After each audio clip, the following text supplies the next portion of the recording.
Hello everyone, this is Shweta. Welcome to UPSC वाला। वापस आ गए हम आपके लिए एक नया सेशन लेके। और आज की क्लास में हम डिस्कस करने वाले हैं हमारे आर्ट एंड कल्चर का, जो हम फाइन आर्ट पढ़ रहे थे 11th क्लास की एनसीईआरटी, उसका लास्ट चैप्टर नंबर 8, जहां पर हमें डिस्कस करना है इंडो इस्लामिक वास्तुकला के कुछ पहलू।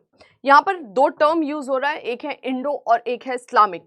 तो आप सभी को पता है मुस्लिम इन्वेजन के बारे में, किस तरह से 8th सेंचुरी में हमें कुछ इन्वेजन दिखाई दिए वन बाय वन। उसके बाद से हम देखते आगे तुर्क ने अटैक किया था, गजनी, गौरी। और फिर हमारे इंडिया का जो नदन पार्ट है, नदन पार्ट मैं बोल रही हूँ क्योंकि बहुत सारे भारत के हिस्से ऐसे थे जहाँ पर भारतीय मूल के लोग ही रूल कर रहे थे। तो इंडिया का जो नदन पार्ट है, वहाँ पे हमें काफ़ी लंबे टाइम पीरियड तक इस्लामिक रूल दिखाई दिया, चाहे सल्तनत काल की बात करें, चाहे मुगल काल की बात करें। तो भारत की जो कला थी और जो इस्लामिक आर्ट था, उन दोनों के मिक्सचर से हमें भारत में नए प्रकार के वास्तुकला स्थापत्य दिखाई देते हैं, जिसके बारे में हम आज के चैप्टर में डिस्कस करेंगे। तो ये चैप्टर वही बता रहा है, क्या इंडो इस्लामिक वास्तुकला के कुछ पहलू। तो इस चैप्टर को जब आप पढ़ेंगे, आपको बहुत सारे फैक्ट मिलेंगे, बहुत सारी चीज़ें मिलेंगी जो थोड़ा सा समझने में टफ होगा, लेकिन हमको इतना कॉम्प्लिकेटेड नहीं बनाना है। हमें सिर्फ बेसिक जो भी इसके पॉइंट्स हैं उसको समझना है। एक्चुअली ये आर्ट है क्या, उसके बारे में हमें जानना है। और एक चीज़ मैं आपको और बताना चाहूँगी कि ये जो पूरा का पूरा इंडो इस्लामिक आर्ट है ना, ये बेसिकली एक टाइप का नहीं है। इसमें खुद में बहुत सारे वेरिएशंस हमें दिखाई देते हैं। फिर भी एक ओवरऑल दिमाग में क्लियर होना चाहिए। जैसे अभी हम बात करें मौर्यन आर्ट की, तो आपके दिमाग में इमीडिएटली एक क्लिक करता है कि स्तूपा उस समय बहुत बनते थे, विहार बन रहे थे, चैत्य बन रहे थे, पिलर्स हमें दिखाई देते हैं। तो वो जो एक क्लिक होना चाहिए वो आना चाहिए कि इंडो इस्लामिक आर्ट मतलब क्या, इमेज दिमाग में क्लियर होना चाहिए। तो बस उसी लेवल पर हम इस चैप्टर को कवर करने वाले। छोटा सा ये चैप्टर है। स्टार्ट करते हैं सेशन को, और इसी के साथ ये जो पार्ट 1 था फाइन आर्ट का, ये आपका कंप्लीट हो जाएगा। फिर नेक्स्ट वीक से हम स्टार्ट करने वाले हैं दूसरी बुक। तो अभी तक हमने टोटल 8 चैप्टर्स को डिस्कस किया है। प्लेलिस्ट बनी हुई है, उसकी आप हेल्प लीजिए। उन 8 के 8 चैप्टर्स को वहाँ से रिवाइज करिए और कोशिश करिएगा कि एक बार बुक भी पढ़ लें, ठीक है। क्लास में जो भी कराया जा रहा है उसके साथ साथ आप किताब भी पढ़िए। और आज भी मैं कोशिश कर रही हूँ कि डायरेक्ट बुक के फॉर्म में ही आपको पढ़ाऊँ, क्योंकि बच्चा उससे ज़्यादा कनेक्ट कर पाता है। अदरवाइज़ क्लास में पढ़ने के बाद से जब किताब पढ़ने जा रहे हैं, ऐसा लग रहा है कि कुछ नया हम देख रहे हैं, ये तो हमने पढ़ा ही नहीं था। इसलिए डायरेक्ट हम बुक से पढ़ेंगे और साथ में मैं आपका जो है लिख कर भी समझाते रहूँगी, ठीक है। बाकी ये हमारे कुछ कोर्सेज़ हैं। आप में से जो भी बच्चे यूपीएससी सिविल सर्विसेज एग्जाम की प्रिपरेशन करने वाले हैं आने वाले 1 साल, 2 साल, 3 साल में, तो आप देख लीजिए आप कहाँ पर स्टैंड कर रहे हैं। और ये भी देख लीजिए आपके पास कितना समय है, और ये भी देखिए कि भाई आपके पास कितना समय, लॉन्ग टर्म में नहीं, शॉर्ट टर्म में भी कितना टाइम है। आप डेली बेसिस पे 3 घंटा 4 घंटा ही टाइम दे सकते हैं। तो उस हिसाब से ये डिफरेंट कोर्सेज हैं आपके लिए, आप इन्हें ज्वाइन कर सकते हैं। और अभी 26 मई को यूपीएससी सिविल सर्विसेज एग्जाम का प्रीलिम्स है। बहुत कम समय बचा है, ऑलमोस्ट जो है जैन अपने मिड पे आ चुका है। तो फेब, मार्च, अप्रैल और मई पूरा ओवरऑल लगाओ तो आपके पास में लगभग 4 महीने हैं। इन 4 महीने में 1 महीना तो लास्ट का आपका प्रॉपर रिवीजन में ही जाएगा। तो अभी ये जो 4 महीने, इस 4 महीने में आप जो भी सब्जेक्ट्स कवर कर रहे हैं, कोशिश करिए साथ में प्रीवियस ईयर क्वेश्चन सेट लगाने की, मॉक टेस्ट लगाने की। मॉक टेस्ट लगाने से क्या बेनिफिट्स मिलते हैं, जब भी आप कोई क्वेश्चन सॉल्व करते हैं, भले आपको वो क्वेश्चन उस समय नहीं आ रहा है, लेकिन फिर मॉक टेस्ट लगाने पे बाद में आपको सॉल्यूशन मिलता है। आप उस सॉल्यूशन को जरूर एनालिसिस करिए। उससे क्या होगा कि आप अगर रेगुलर बेसिस पे मॉक टेस्ट लगा रहे हैं तो आपके 100 टॉपिक प्रिपेयर हो जा रहे हैं, ठीक है। तो आप सोचिए कि 4 महीने में पर डे 400 के हिसाब से आपके कितने टॉपिक्स प्रिपेयर हो जाएंगे। आप वहाँ से सॉल्यूशन भी देखिए और कोशिश करिए कि थोड़ा जाके बुक को भी खोल लीजिएगा कि ये टॉपिक किताब में कहाँ दिया है, वहाँ से एक बार उसको पढ़ लीजिए। और फिर देखिए कि इस तरह आपके नंबर ऑफ टॉपिक्स काफ़ी प्रिपेयर हो जाएंगे और एग्जाम में डेफिनेटली आप अच्छा परफॉर्मेंस देंगे। कट ऑफ का आपको हाल पता ही है कि कितना जाता है। तो ये स्पेसिफिक आपके प्रीलिम्स के लिए मॉक टेस्ट लॉन्च किया गया है। रेगुलर बेसिस पे यहाँ पे आपके मॉक टेस्ट लिए जाएंगे, डिटेल सॉल्यूशन दिया जाएगा, ऑल इंडिया रैंकिंग दी जाएगी, और भी बहुत सारे इसके फीचर्स हैं। उसके लिए आप डिस्क्रिप्शन बॉक्स में जाइए, लिंक पर क्लिक करिए, विजिट करिए और देखिए और फिर इसको ज्वाइन करो, ठीक है। चलो अभी आ जाते हैं हमारे इस टॉपिक पर। कुछ बच्चों की कुछ शिकायतें हैं। एक तो ये कि थोड़ा सा क्लास में जो पीपीटी फॉर्मेट का आप बोल रहे थे कि मैम पहले जैसे लिखवा के पढ़ाइए, देखो अभी क्या है ना कि थोड़ा सा एनसीईआरटी फॉर्मेट में आर्ट एंड कल्चर को पढ़ने से कि बहुत सारे पिक्चर्स हमको वैसे नहीं मिल पाते हैं, यहाँ पे बुक में दिया हुआ, तो डायरेक्ट यहाँ से उठा के हम पढ़ लेते हैं, ठीक है। और सारे पॉइंट्स का पीपीटी बनाना थोड़ा सा वो रहता है, इससे अच्छा है कि डायरेक्ट यहाँ से पढ़ लेते हैं हम।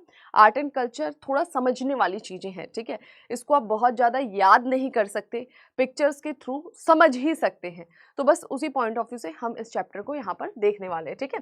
तो स्टार्ट करते हैं, डायरेक्ट हम हमारे चैप्टर पर आते हैं। आई होप आपको ये क्लियर दिखाई दे रहा होगा।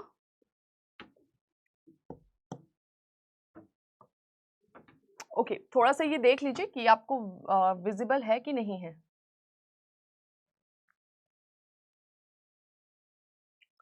एक मिनट, देख लीजिए ये विजिबल है कि नहीं।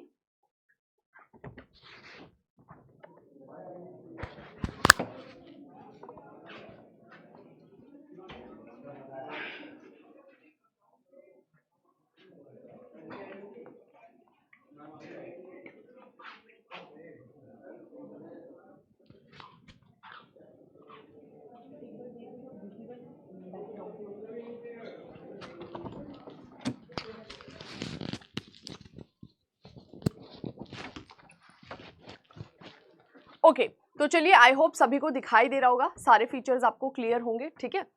अभी हम स्टार्ट करते हैं, वन बाय वन चीज़ों को पढ़ेंगे। इंडो इस्लामिक वास्तुकला के कुछ कलात्मक पहलू कौन कौन से। यहाँ पे राइटर शुरुआत करता है कब से, 7th सेंचुरी 8th सेंचुरी की बात करता है। तो आप सभी को पता है इस्लामिक इन्वेजन, अभी यहाँ पर अब दिमाग में क्लिक करेगा कि इसी समय की क्यों बात कर रहा है, क्योंकि देखो इस्लाम धर्म का उद्भव ही हमें इसी समय दिखाई दे रहा है, आप सभी ने देखा है, ठीक है। इस्लाम रिलीजन का ओरिजिन कैसे हुआ, फिर हम देखते हैं आगे पैगंबर के बारे में हम वहाँ पर डिस्कस करते हैं, ठीक है। फिर उनके ही प्रमुख जो बन जाते हैं बाद में, उनको रिप्रेजेंट करने वाले खलीफा के पद हमें दिखाई देते हैं। तो बेसिकली ओरिजिन का टाइम पीरियड ही यही है, ठीक है। अब एक नया धर्म का उद्भव होते दिखाई दे रहा है, और ऐसे धर्म को फॉलो करने वाले ज़्यादातर हमें कहाँ दिखाई दे रहे हैं, अरब रीजन में, या फिर बोल सकते हैं कि आप क्या बोलते हैं, वेस्टर्न एशिया वाला, सेंट्रल एशिया वाला पार्ट है, वहाँ पे कई सारे लोग जो है इस रिलीजन को फॉलो करने वाले बनेंगे, ठीक है। तो वहाँ से अब जो इन्वेट करेंगे इंडिया में या भारत में आ रहे हैं, और वो एक स्पेसिफिक धर्म को अपनाए हुए हैं, तो बोला जा रहा है कि उस धर्म के इन्वेडर्स इंडिया में आए, ठीक है। चलो, ऐसा नहीं कि उसके पहले वहां से किसी ने इन्वेड नहीं किया था, लेकिन इस रिलीजन के फॉलोअर्स नहीं थे। अभी आते हैं ईसा की 7वीं और 8वीं शताब्दी में इस्लाम धर्म स्पेन और भारत की ओर फैला।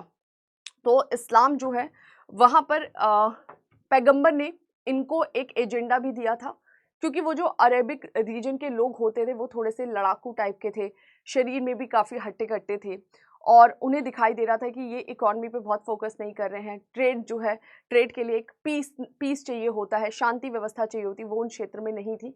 तो उन्होंने डिसाइड किया कि इनको धर्म से जोड़ते हैं, प्लस इनको एक धार्मिक एजेंडा देते हैं, ताकि ये इस चीज़ से हट के उसी पर फोकस करें, जिसके तहत इस्लाम धर्म के प्रचार प्रसार की बात की गई।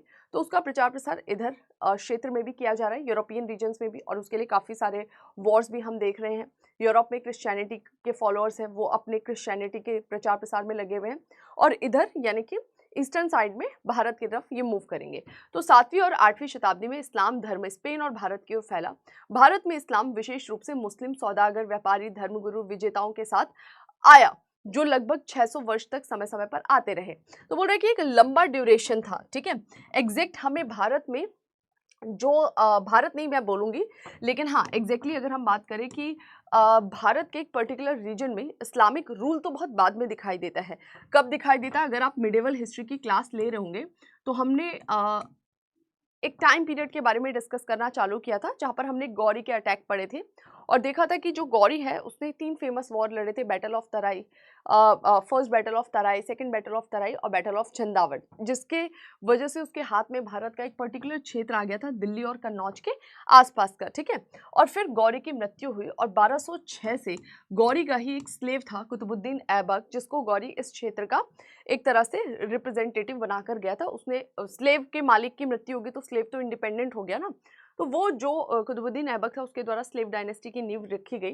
तो 1206 से 1526 तक हमें उत्तर भारत भी मैं पूरा नहीं बोलूँगी क्योंकि यहाँ पे आपको बहुत सारे राजपूताना स्टेट्स दिखाई देते हैं जो लंबे समय तक हमें दिखेंगे, इवन हमेशा ही दिखते रहते हैं आपको। तो 1206 से 1526 तक हमें एक टाइम पीरियड दिखाई दिया जिसे आपने सल्तनत काल कहा, ठीक है। इसी तरह 1526 में हमें पता लगता है कि मंगोल और तैमूर के वंशज कहलाने वाले, जो खुद को मंगोल और तैमूर के वंशज कहते थे, जिन्हें आप मुगल्स कहते हैं, 1526 में हमें दिखाई दिया कि इसी तरह मुगल का रिप्रेजेंटेटिव उसने अटैक किया और बाबर और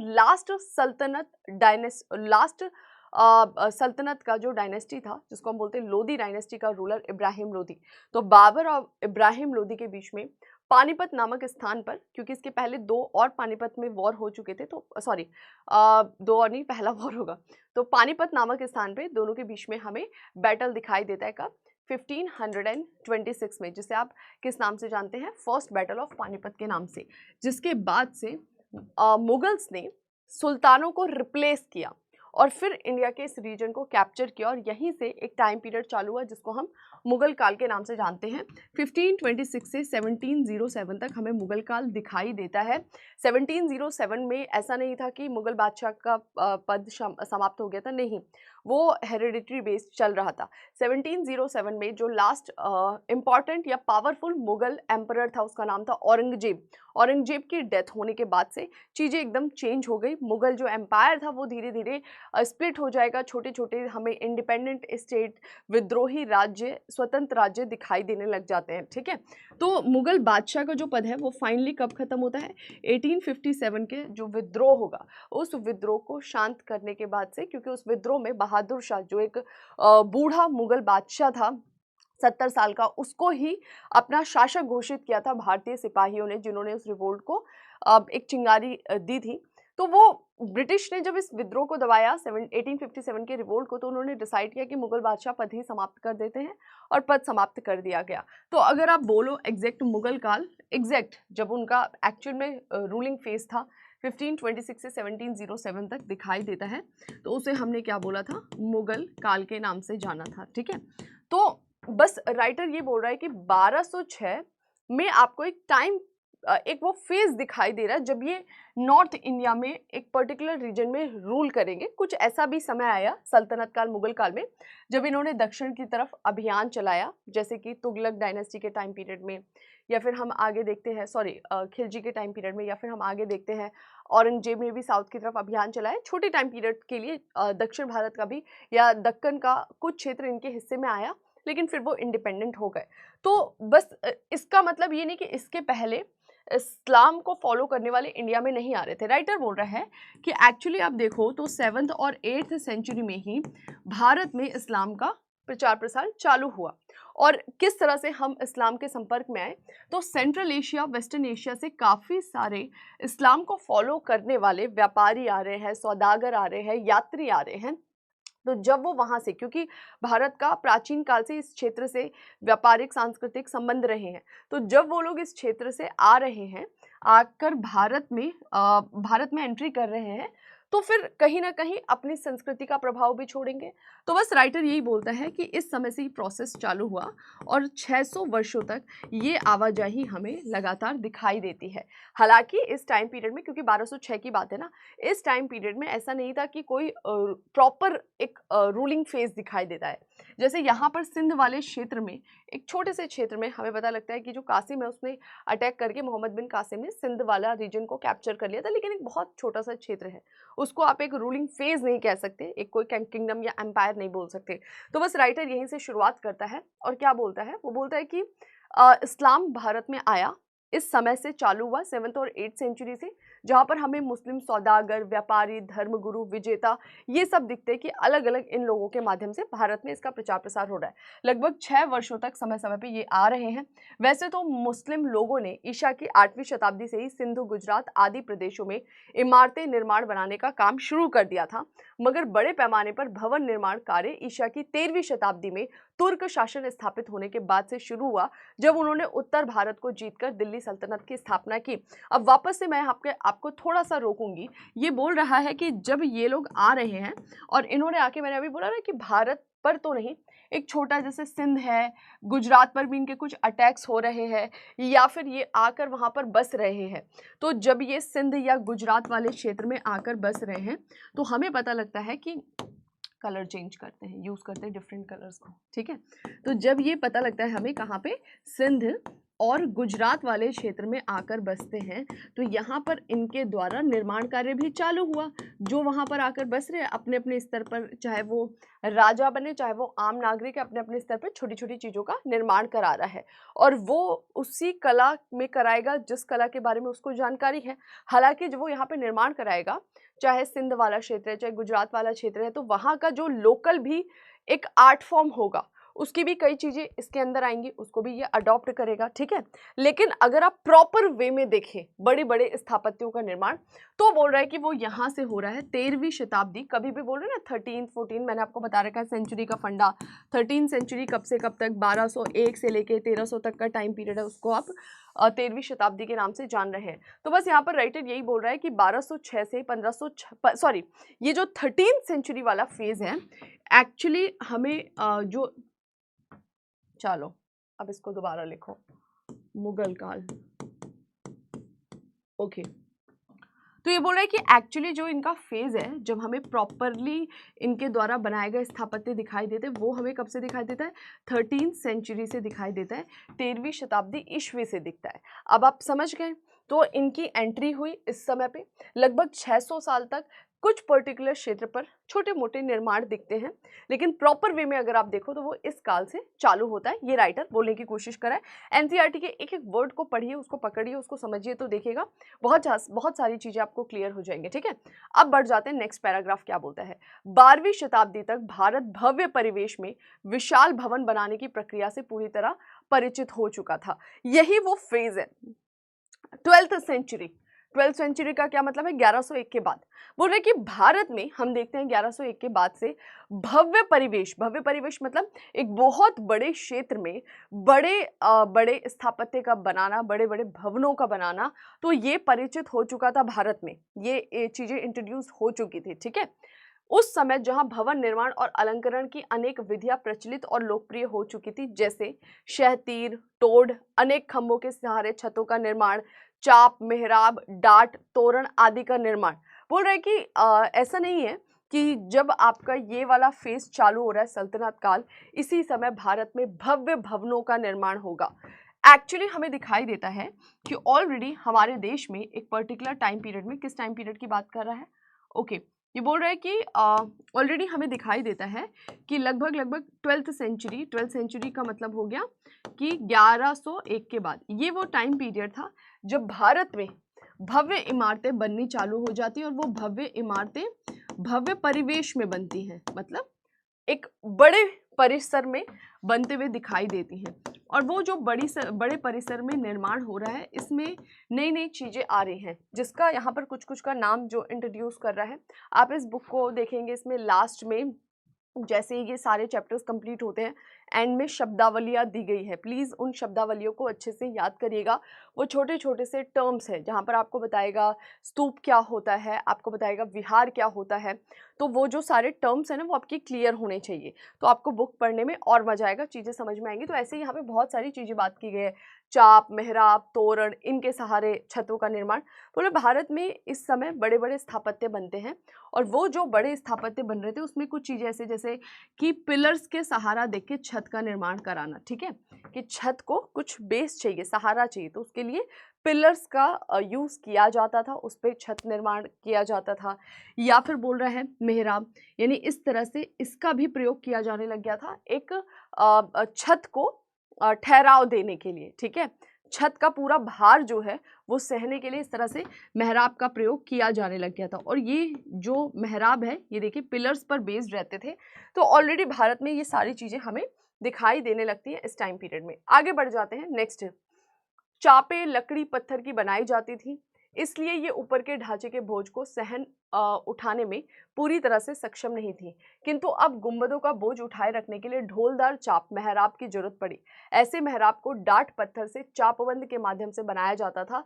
लटकती हुई बगली डाट पर बने गुंबद के अंदर खंभे ना होने के कारण जगह ज्यादा हो गई। अब ये जो पूरी कहानी कह रहा है, आप बोलोगे ये क्या चल गया। ये बोल रहा है कि जो ऑलरेडी भारत में ये वाला प्रोसेस था ना, ये चाप बनाने वाला, ये किस पर था, थोड़ा सा ये कमजोर था। यहाँ पर बोल रहा है कि पूरी तरह से ये सक्षम नहीं होती थी। चापें लकड़ी और पत्थर की बनाई जाती थी।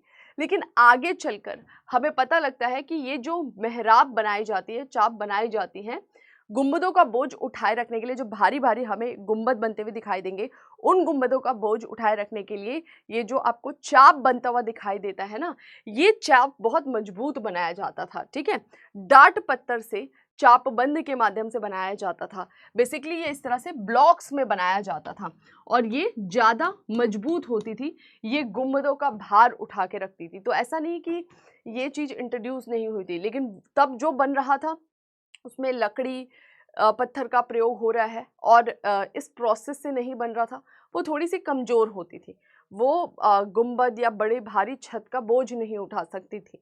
लेकिन बाद में जब ये बनेगे, इसमें नई टेक्निक का यूज़ किया गया, इस तरह से ब्लॉक्स के फॉर्म में बनाया गया और पत्थर का बनाया जा रहा है, ये कंपेरेटिवली ज़्यादा मजबूत होती थी। और जब आप इस फेज़ में देखेंगे कि नया स्थापत्य बनता है, बड़े बड़े इमारतें बनेंगी, उसमें भारी भारी गुंबद बनते हैं, तो वो जो डोम लाइक स्ट्रक्चर, जो डोमी बोलोगे ना, उसको उठाने में ये बहुत मदद करने लग गया था। ठीक है, चलो आगे बढ़ जाते हैं।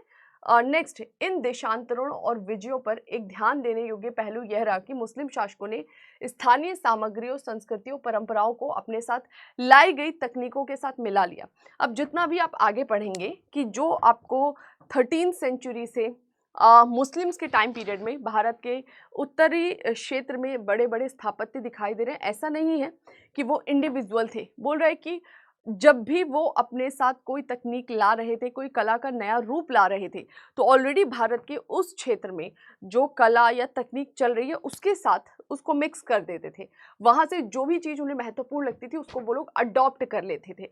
तो इससे जो नया आर्ट निकल कर आ रहा है, उसी के लिए टर्म यूज़ करा है इंडो इस्लामिक आर्ट।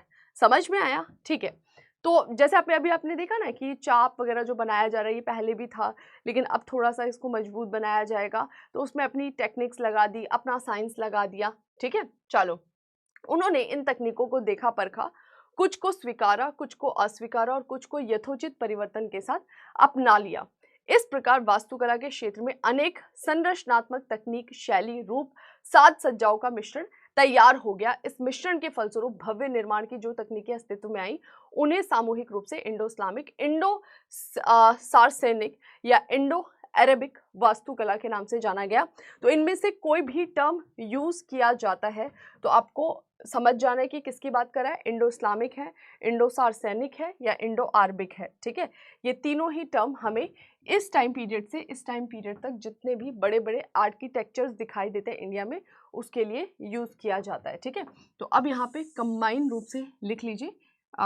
ओके, ठीक है, इसको आप क्या बोल सकते हैं, इंडो इस्लामिक कला।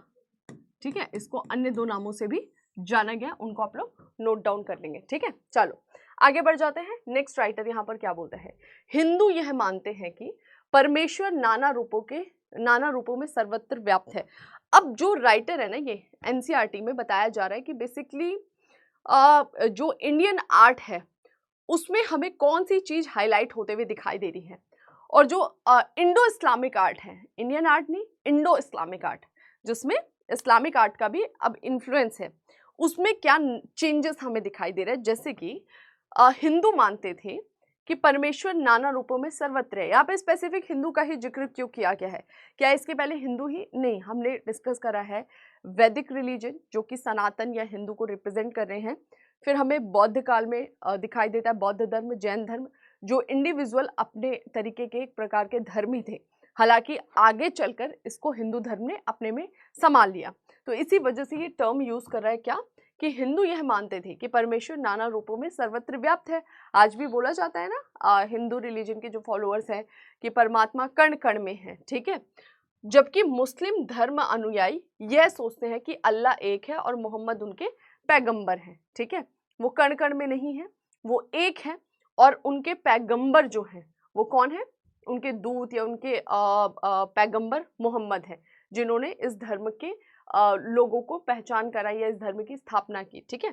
अतः हिंदू हर प्रकार की सतह पर प्रतिमा और चित्रों को सराहते हैं। आपने देखा होगा हिंदू रिलीजन के जो फॉलोअर्स हैं, जगह जगह पे कई बार पत्थरों को पूजा जाता है, क्योंकि अब आप पत्थर पूजो को बोलेगा कि अच्छा ये पत्थर तो वही था जिसको हम रोज यहाँ से जाते हुए लात मार के जाते थे और आज तुमने इसी पत्थर को उठा के पूजना चालू कर दिया, क्योंकि जब तक आप उसको लात मार रहे थे, पूजा नहीं जा रहा था, तब तक वो एक पत्थर था। जिस दिन उसको पूजने लग गए उसी दिन वो ईश्वर बदल गया, क्योंकि ये आस्था है कि कण कण में ईश्वर विराजमान है। तो जो आप उठाकर पूजने लग जाओ वही ईश्वर है, ठीक है। तो इस वजह से हिंदू हर प्रकार की सतह प्रतिमाओं और चित्रों को सराहते हैं। मुस्लिमों को किसी भी सजीव रूप की किसी भी सतह पर प्रतिकृति बनाना मना है, ठीक है। एक तो वो सजीव रूप नहीं दर्शाएंगे, ओके, और दूसरा किसी भी सतह पर निर्मित नहीं करेंगे चित्रों को। इसलिए उन्होंने प्लास्टर या पत्थर, जिसको अरबक्स कहते हैं, यानी बेल बूटे का काम, प्लास्टर या पत्थर पर ही वो अपनी कला को दर्शाते हैं। और प्लास्टर या पत्थर पर अरबस्क बेसिकली बेल बूटे के लिए यूज किया जा रहा है। ज्यामिति, प्रतिरूप और सुलेखन की कलाओं का विकास किया, यानी इनके कला में हमें चेंजेस दिखाई दिए। जो भारतीय कला थी, इसके पहले भी आप देख कर आए थे, जो भारतीय कला प्राचीन काल की थी उसमें हमने देखा था जितने भी बौद्ध स्तूप है, विहार है, वहाँ पर सजीव चित्रण किया जा रहा है, यक्ष और यक्षिणी को चित्रित किया जा रहा है, ठीक है। बोल रहे यहाँ पर ऐसे नहीं, इस टाइम पीरियड में हमें दिखाई देता है कि ये लोग किस चीज का, अरबस्क यानी बेल बूटे का काम। देखोगे इस समय के जितने भी स्थापत्य हैं, उन स्थापत्यों में आपको दिखता है बेल बूटे यानी पत्ती, फूल, ठीक है। तो आपको फूल पत्तियां दिखाई देती हैं, बहुत सारी ज्यामिति आकृति दिखाई देती हैं, और साथ ही साथ बोल रहा है सुलेखन, कुछ जो उर्दू था उसमें लिखा हुआ कुछ दिखाई देता है।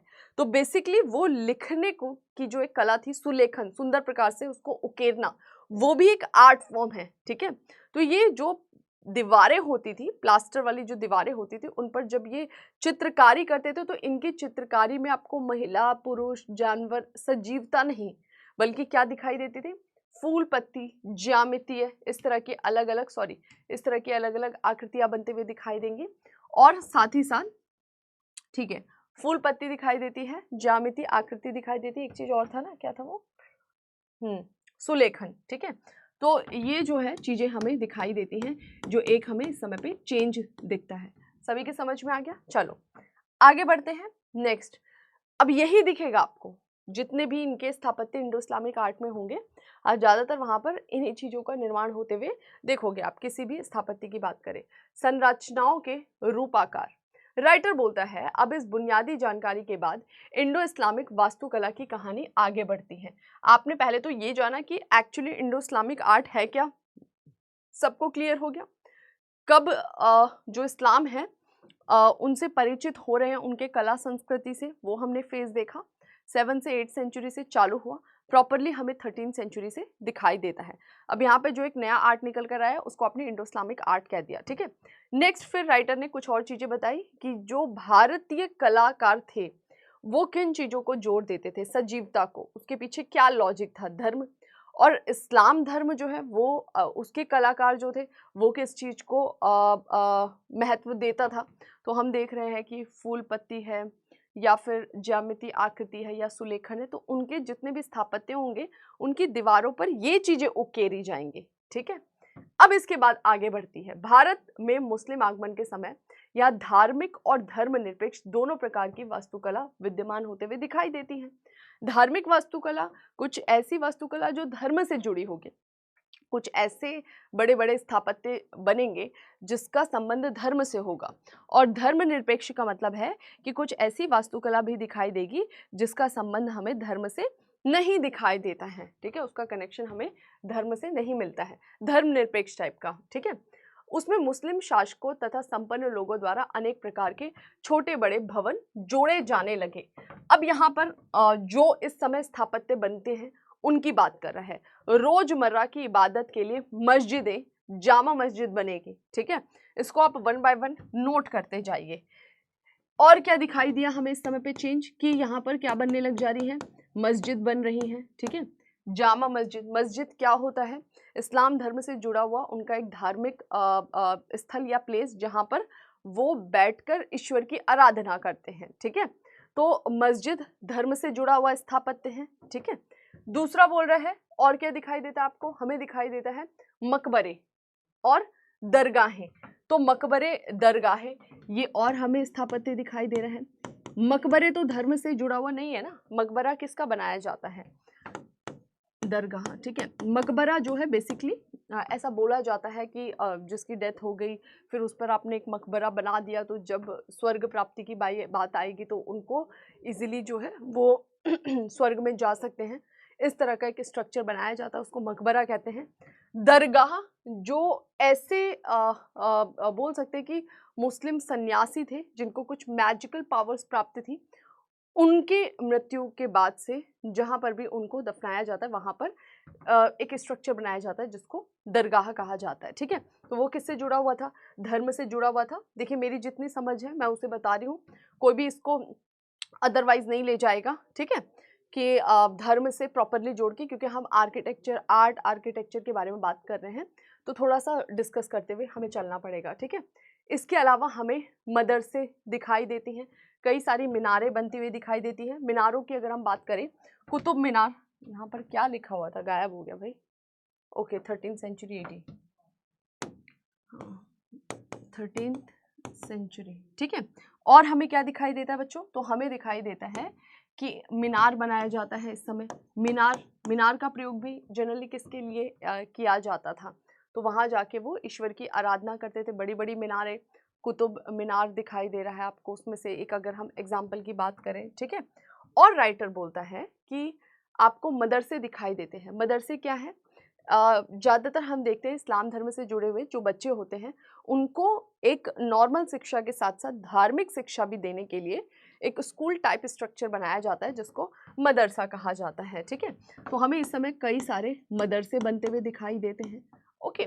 तो यहाँ पर किन चीज़ों का इंपॉर्टेंस बढ़ रहा है, आप देख रहे हैं कुछ धर्म से भी जुड़ी हुई हैं, कुछ धर्मनिरपेक्ष। इसके अलावा सराय कारवां बनाई जाती थी। अब सराय क्या होती है, सराय बेसिकली आप बोल सकते हैं लोगों के ठहरने के लिए जगह, जैसे बड़े बड़े व्यापारी हैं वो एक जगह से दूसरी जगह मूव कर रहे हैं, कारवा लेकर जा रहे हैं, तो ऐसे जगह जगह पर बेस बनाया जाता था जहाँ पर ये लोग रुक सकते थे, ठहर सकते थे, इनके राशन पानी आदि की व्यवस्था होती थी जो एक शासक वर्ग मानता था कि मुझे करना चाहिए, तो ये धर्म से जुड़ा हुआ नहीं है। तो बोल रहे हैं कि ऐसे बहुत सारे स्थापत्य आपको दिखाई देते हैं इस टाइम फेज में, कुछ धर्म से जुड़े हुए हैं और कुछ धर्मनिरपेक्ष स्थापत्य हैं, ठीक है। आगे बढ़ जाते हैं। विश्व के अन्य भागों की तरह भारत में भी वास्तुकला भवन ऐसे लोगों द्वारा बनवाए जाते थे जिनके पास धन इकट्ठा हो गया था। उतरते क्रम में देखें तो वे शासक और सामंत तथा उनके परिवार, सौदागर, व्यापारी, उनकी श्रेणियां, ग्रामीण संभ्रांत वर्ग और किसी पंथ के अनुयायीगण थे। अब आप खुद बताइए कि आप इस तरह के स्थापत्य तभी बनाएंगे ना, मतलब एक बेसिक, अगर मैं मेरी बात करूँ तो मैं सबसे पहले अगर कमाऊंगी तो सेविंग करूंगी, सेविंग करके अपने रहने के लिए घर बनाऊंगी सबसे पहले, ठीक है। उसके बाद से अपने लिए जो मुझे और लगता है कुछ व्यवस्था करनी चाहिए, एक सिक्योरिटी टाइप, वो सब काम किया जाएगा। फिर आपके पास में उतना धन है कि आप उतनी बड़ी बड़ी इमारतें बना सकते, छोटी नहीं, उसमें इतने मजदूर लगते थे, उसमें इतने अलग अलग टाइप के आर्किटेक्चर्स काम करते थे, क्या एंगल होना चाहिए, किस प्रकार से बनना चाहिए, तो वो सारी व्यवस्था करने के लिए बहुत सारा धन चाहिए जो आम आदमी के पास तो होगा नहीं, हम जैसे तो नहीं कर पाएंगे, है ना। तो यहाँ पर यही बोल रहे हैं कि इस तरह के आर्किटेक्चर्स कौन बनवाते थे, तो ये जो आर्किटेक्चर है ये बड़े शासक जो भी सल्तनत काल के हुए या मुगल काल के हुए, बड़े सामंत हो गए, व्यापारियों का ग्रुप जो होता था उसको श्रेणियां कहा जाता था, वो बनाते थे। गांव के संभ्रांत पावरफुल वर्ग जो होते थे वो बनाते थे। तो हमें पता लगता है कि ये फॉर्मेशन किसके द्वारा किया जाता था।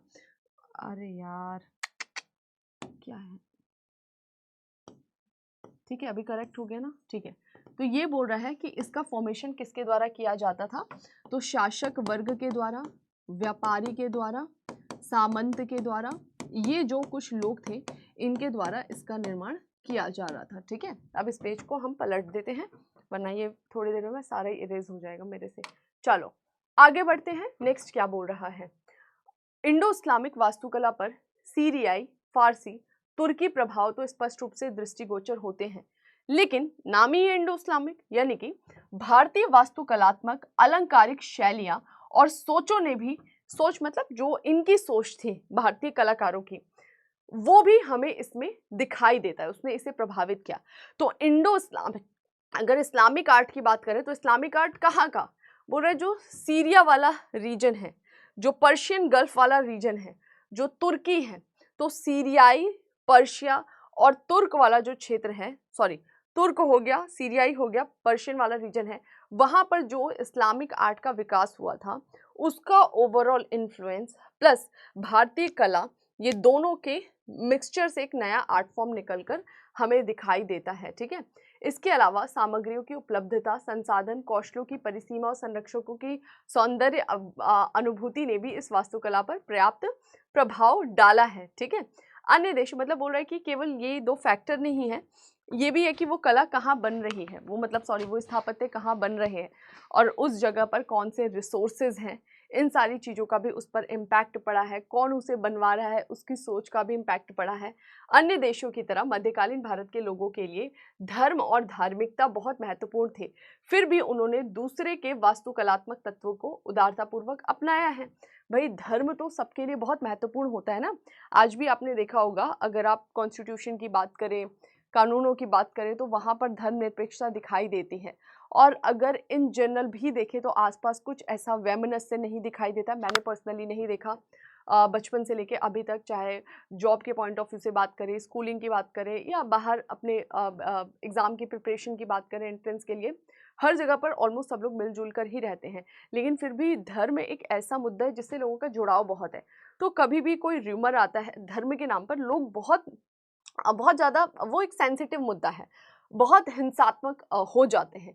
तो यहाँ पर यही बोल रहा है कि इस टाइम पीरियड पे कला पे धर्म का बहुत ज़्यादा प्रभाव था, लेकिन फिर भी एक अच्छी चीज़ क्या थी कि जो वास्तुकला जो दूसरे धर्म से जुड़ी हुई थी उसको अपनाने में परहेज नहीं किया गया या फिर उसके विकास में कोई बाधा नहीं डाली गई है। ठीक है, शैलियों के प्रकार, अब यहाँ पर बात कर रहा है कि इस समय ये जो फेज की हम बात कर रहे हैं अराउंड आपका 7th सेंचुरी से स्टार्ट हो रहा है, एक पर्टिकुलर छोटे से क्षेत्र में हमें दिखाई दे रहा है कि इस्लामिक जो है वो आ रहे हैं, इस्लाम धर्म को फॉलो करने वाले, ये फिर साफ हो गया, सिंध और गुजरात।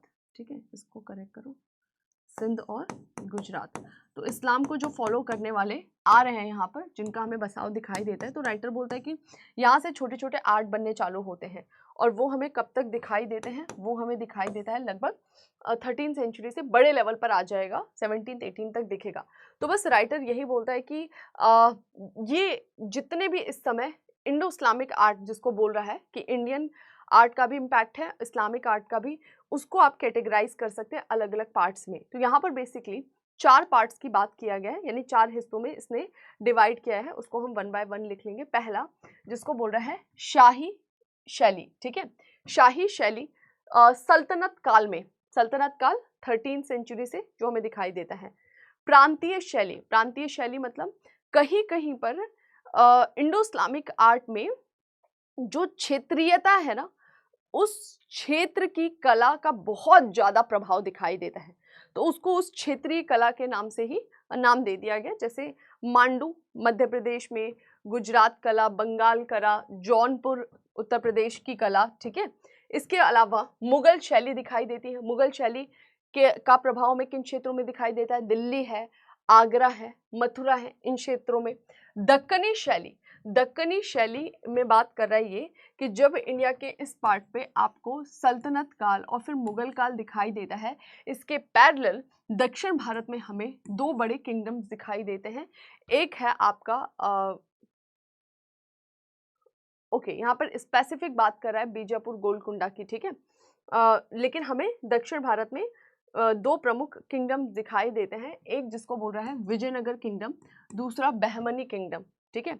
और बहमनी किंगडम जो है वो बाद में हमें स्प्लिट होते हुए दिखाई देता है, टूट जाएगा और वहाँ से आपको कई सारे छोटे छोटे किंगडम्स निकलते हुए दिखाई देते हैं, छोटे छोटे राज्यों का निर्माण, जिसमें बीजापुर, बरार, बीदर, अहमदनगर, गोलकुंडा ये दिखाई देते हैं। तो स्पेसिफिक यहाँ पर दो क्षेत्र हैं, बीजापुर, गोलकुंडा, जहाँ पर हमें एक क्षेत्रीय शैली उभरते हुए दिखाई दे रही है जिसको दक्कनी शैली कह रहे हैं, ठीक है। तो ये थोड़ा सा ध्यान रखना है कि हम इस इंडो इस्लामिक आर्ट को, इंडो इस्लामिक कला को बेसिकली चार पार्ट्स में डिवाइड कर सकते हैं, ठीक है। सबसे पहले यहाँ पर किसकी बात कर रहा है, अभी हमने डिस्कस करा, पहला बोल रहा है शाही कला। शाही कला का संबंध किससे है, दिल्ली सल्तनत, ठीक है। उसके बाद से हम पढ़ लेंगे मुगल शैली। तो सबसे पहले शाही कला जिसका संबंध है दिल्ली सल्तनत से, इस समय फल फूल रहा है। दूसरा बोल रहा है आपका मुगल शैली। मुगल शैली पर्टिकुलर किस क्षेत्र में दिखाई देता है, तो मुगल शैली हमें पता लगता है बच्चों, दिल्ली वाला रीजन हो गया, ओके, आगरा वाला क्षेत्र हो गया, मथुरा वाला रीजन हो गया, वहाँ पर दिखता है। इसके अलावा हमें कुछ क्षेत्रीय या प्रांतीय शैली दिखाई देती है। प्रांतीय शैली में हमें कौन कौन सा दिखाई देता है, मध्य प्रदेश में मांडू वाला रीजन है, गुजरात वाला क्षेत्र है, ठीक है, जौनपुर वाला रीजन है उत्तर प्रदेश में, बिहार वाला क्षेत्र है, यहाँ पर स्पेसिफिक इसका प्रभाव दिखाई देता है। और लास्ट में हमें प्रांतीय शैली के अलावा दक्कन इस पर्टिकुलर क्षेत्र में दो जगह पर दिखाई देती है, जिसको बोल रहा है ये दक्कन शैली। दक्कन शैली में हमें बीजापुर और गोलकुंडा यहाँ पर प्रभाव दिखाई देता है, ठीक है। आई होप यहाँ तक सबको क्लियर हो गया होगा। तो ये अलग अलग इंडो इस्लामिक आर्ट में इसने अपने हिसाब से इसको डिफाइन कर दिया है कि इसको हम कैटेगराइज कर सकते हैं चार पार्ट्स में। डन। सबसे पहले ये किसकी बात करेगा, सबसे पहले आई थिंक प्रांतीय शैली को दर्शाएगा, प्रांतीय शैली के बारे में बताएगा। ये क्या बोल रहा है, ये श्रेणियां वास्तुकलात्मक कार्यों की विशिष्टताओं को ध्यान में रखते हुए बनाई गई हैं, इसलिए इन्हें अपरिवर्तनशील खांचों में बांधकर नहीं रखा जा सकता। इसमें भी बहुत सारे वेरिएशंस है, बहुत सारे चेंजेस हैं, जिसको बहुत छोटे लेवल पर तो आप नहीं डिफ्रेंशिएट कर पाओगे, ठीक है। उदारतापूर्वक ग्रहण और प्रभाव, ठीक है। अब उदारतापूर्वक ग्रहण और प्रभाव में सबसे पहले ये किस चीज को डिफाइन करेगा, वन बाय वन बताएगा आपको। जो शाही शैली है सल्तनत काल की, उसके बारे में बात करेगा, मुगल शैली के बारे में बात करेगा, लेकिन सबसे पहले बात करता है किसकी, यहाँ पर बात करता है प्रांतीय शैली। जैसे अभी हमने डिस्कस किया, प्रांतीय शैली में बंगाल, जौनपुर की वास्तुकला को अलग माना जाता है, ठीक है। गुजरात की वास्तुकला का एक अलग क्षेत्रीय स्वरूप था, क्योंकि उसके संरक्षकों ने मकबरे, मस्जिद और दरगाहों के लिए क्षेत्रीय मंदिर परंपराओं के कई तत्व अपना लिए थे, ठीक है। तो बोल रहा है कि जो गुजरात वाली शैली हमें दिखाई देती है, वहां पर जब ये इस्लामिक आर्ट आया तो इसने अपने धर्म से जुड़े हुए स्थापत्य जो बनाए। अब आपको पता है ना कि अब आपको ये पता है ना कि मकबरा क्या होता है, मस्जिद क्या होता है, दरगाह क्या होता है। तो बेसिकली इनके धर्म से जुड़े हुए जो स्थापत्य थे, उसके लिए गुजरात में मंदिर स्थापत्य की जो कला थी उसको अपना लिया था, उसका बहुत प्रभाव दिखाई देता है। इसी वजह से इसे प्रांतीय कला में दर्जा दिया गया है, ठीक है। बोल रहा है जैसे कि तोरण, मेहराब में सरदल, लिंटल, घंटी, जंजीर के नमूनों को दर्शाना, वृक्ष उकेरे गए, कई सारी ऐसी चीजें थी जो मंदिर वाले स्ट्रक्चर में दिखाई देती थी, जिसको इन्होंने अडॉप्ट कर लिया। इसके विपरीत सरखेज के शेख अहमद खट्टू की 15वीं शताब्दी में सफेद संगमरमर से बनी दरगाह ने रूप और साज सज्जा में मुगल मकबरों को बहुत ज्यादा प्रभावित किया। और बोल रहा है कि यहीं पर जो एक आर्ट डेवलप हो रही है, जिसको आप क्षेत्रीय कला बोल रहे हैं गुजरात में, बोल रहे यहाँ पर हमें पता लगता है कि एक सफेद मकबरा बनाया गया था, जो आगे चलकर मुगल्स के मकबरे बनेंगे पर इसका बहुत ज़्यादा इम्पैक्ट पड़ा था। ओके, होता है ना कि वो वाली एक नई वहाँ पर एक नया आर्ट फॉर्म डेवलप हुआ, तो उस आर्ट फॉर्म का आइडिया ले लिया, फिर अपने हिसाब से उसमें कुछ चेंजेस कर लिए, तो ये हमें दिखाई देने लग गया। अन्य सज्जात्मक रूप, अब इसी की बात कर रहा है, बहुत लंबी कहानी है, इतना डिटेल में मैं जाके आपको नहीं बताने वाली हूँ, क्योंकि इतना क्या इसमें कुछ काम का नहीं है। थोड़ी बहुत जो चीज़ें हैं वो बताई गई हैं कि जो क्षेत्रीय कला आपको दिखाई दे रही है, जिसमें ये गुजरात की बात करें, बिहार की बात करें, जौनपुर की बात करें, बोल रहे कि इन रूपों में कटाव, उत्कीर्णन, गजकरी के जरिए प्लास्टर पर डिजाइन कला शामिल है। जनरली क्या किया जाता था, प्लास्टर पर ही डिजाइन किया जाता था, ठीक है।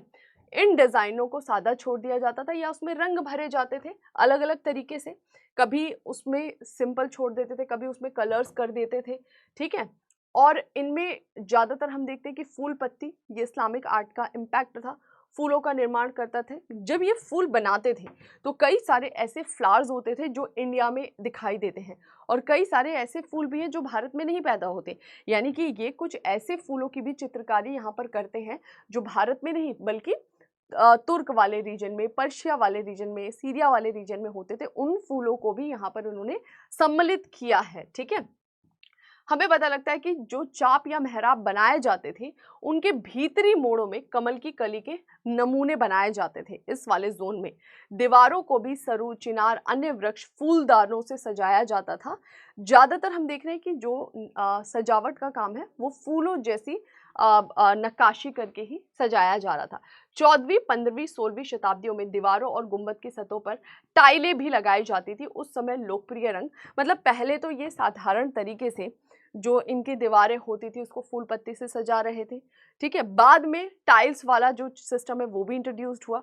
ज्यादातर इनके द्वारा जो कलर्स यूज किए जा रहे थे, नीला रंग, फिरोजी रंग, हरा रंग, इस तरह के रंगों का प्रयोग किया जाता है। ये थोड़े चटक रंग होते हैं, थोड़ा सा ये दिखते हैं, हाईलाइट करते हैं, ओके।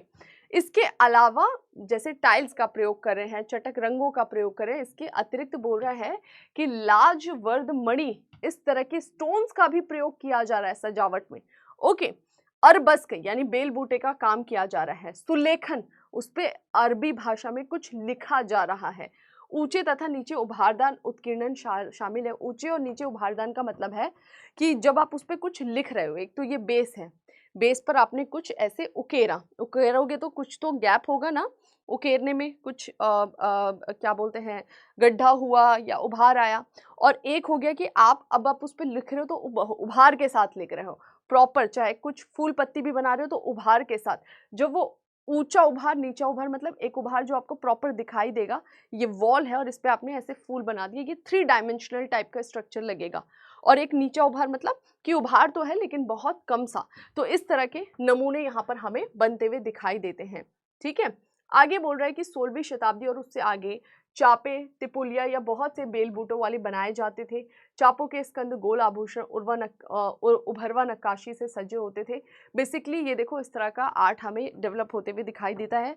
स्पेसिफिक इसमें बात कर रहा है प्रांतीय कला की, तो बोल रहा है कि हमें दिखाई देता है काफ़ी कुछ गुजरात के मंदिर स्थापत्य से इन्होंने अडॉप्ट किया। फिर हमें बहुत सारे ये चेंजेस दिखाई देते हैं इस टाइम पीरियड में। कला में ये क्या कर रहे हैं, फूल पत्तियों का निर्माण, चटक रंगों का प्रयोग कर रहे हैं, टाइल्स का प्रयोग कर रहे हैं, लाजवर्द मणि का प्रयोग कर रहे हैं दीवारों आदि की नक्काशी के लिए, सजाने के लिए, ठीक है। तो ये थोड़ा सा ध्यान रखना है। चलो आगे बढ़ जाते हैं। नेक्स्ट क्या बोल रहा है, भवन निर्माण की सामग्री।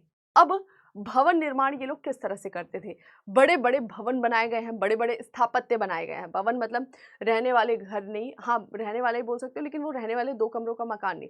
एक एक बड़े परिसर में विशालकाय जो स्थापत्य बनाए जाते थे, भवन लाइक स्ट्रक्चर, उसकी बात कर रहा है। उसमें किस तरह की सामग्री का प्रयोग किया जाता था। भवन निर्माण के लिए सबसे अधिक लोकप्रिय सामग्री रोड़ी, कंकर आदि से चिनाई करने वाली होती थी, ठीक है। उस समय के सभी भवनों की दीवारें काफी मोटी होती थी। ज्यादातर ये लोग किसका प्रयोग कर रहे हैं, तो बोल रहे जो छोटी छोटी रोड़ियां होती थी ना, उसको मिला दिया जाता था रोड़ी कंकड़ को सीमेंट के साथ में, और रेते जो भी होगा, रेता बालू उसके साथ में, और फिर उससे पूरी की पूरी दीवार खड़ी की जाती थी। भवनों की दीवारें काफ़ी मोटी होती थी। जैसे आजकल आप फ्लैट्स वगैरह को देखिए तो वो क्योंकि एरिया बहुत कम होता है, कारपेट एरिया, तो बहुत कम पतली पतली ईंटों की ही दीवार बनाई जाती है। इतना कि पड़ोस में कुटाई हो रही किसी की, आपके कमरे में आवाज़ आ रही है।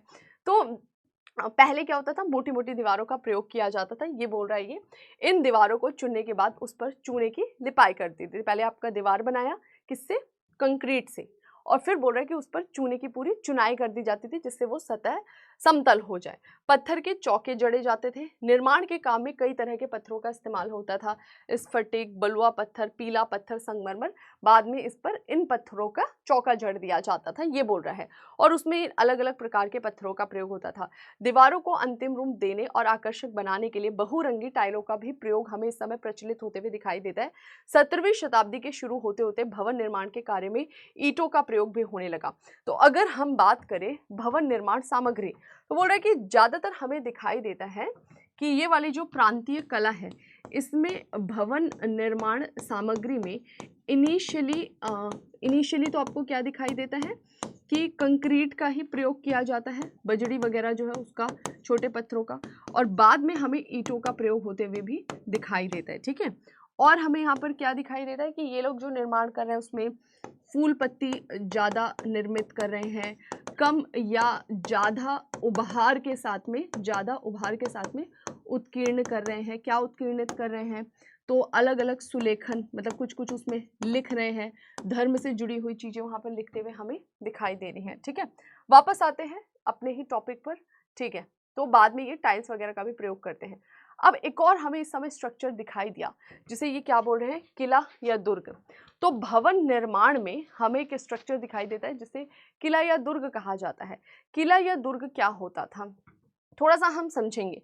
किला या दुर्ग दो काम आता था। ठीक है, किला दुर्ग जो आपको मिडेवल फेज में दिखाई देता है या इंडो इस्लामिक आर्ट में, ये दो काम आता था। एक तो ये रक्षा के यानी कि डिफेंस के काम आ रहा है। ठीक है, और दूसरा किला या दुर्ग काम आता था आपके शक्ति प्रदर्शन के, शक्ति प्रदर्शन के काम आता था। कैसे, तो आपने एक बहुत बड़ा किला बना लिया, तो यहाँ पर एक इमेज भी होगी शायद, देखते हैं कहीं है। ओके, ये दिख रहा है आपको किला। ओके, अब ये इतना बड़ा इन्होंने किला बना लिया। ये जो किला है इसके अंदर राजा या उनके जो लोग होते थे, आम जन जो होते थे, वो लोग संरक्षण ले सकते थे अटैक के टाइम पीरियड में। ये देख रहे हो इसका दरवाजा, मेन एंट्रेंस कितना हैवी है, ये किले के ऊपर कितना स्ट्रक्चर बनाया गया। दीवारों को देखो, अब आप इमेजिन करिए जो दीवारें हैं ये ऐसे समतल नहीं खड़ी कर दी गई हैं। ठीक है, ये दीवार समतल, लेकिन इस दीवार के आगे इस तरह से एक मोटा गोल डिजाइनदार परत बनाया गया है। ये पूरा पत्थर का है इस तरह से। ठीक है, इसी तरह से एक और पत्थर का क्यों बना रहे हैं, ये एक सीधी दीवार ऐसे जो समतल है उसकी मोटाई कम है, उसको तोड़ने में समय लगेगा, सॉरी कम समय लगेगा। अब आपने ऐसा एक स्ट्रक्चर, अब तोड़ो इसको, तोड़ो कितना, मतलब किला गिराने में समय लग जाता था, इजी नहीं होता था, इसको बम बम कुछ भी डालो नहीं टूटता था बहुत जल्दी। तो ये जो किले होते थे ये तो अपनी रक्षा के काम आते थे। जब इन पर अटैक हो जाता था किले में जाके दरवाजा बंद कर लिया जाता था। दरवाजा कैसे नहीं टूटेगा भी मैं बताऊंगी।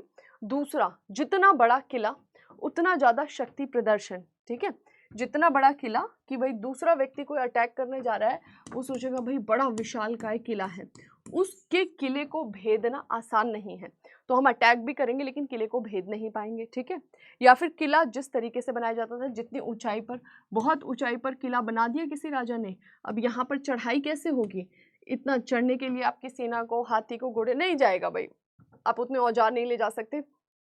तो किला जो है वो शक्ति प्रदर्शन का भी काम करता था, आसपास के लोग थोड़ा सा उससे डर के रहते थे। तो यहाँ पर बस यही बात बोली गई है, इसको अब हम देख लेते हैं, फटाफट देखेंगे, समय का थोड़ा सा अभाव है, लंबा हो जाएगा लेक्चर ज़्यादा।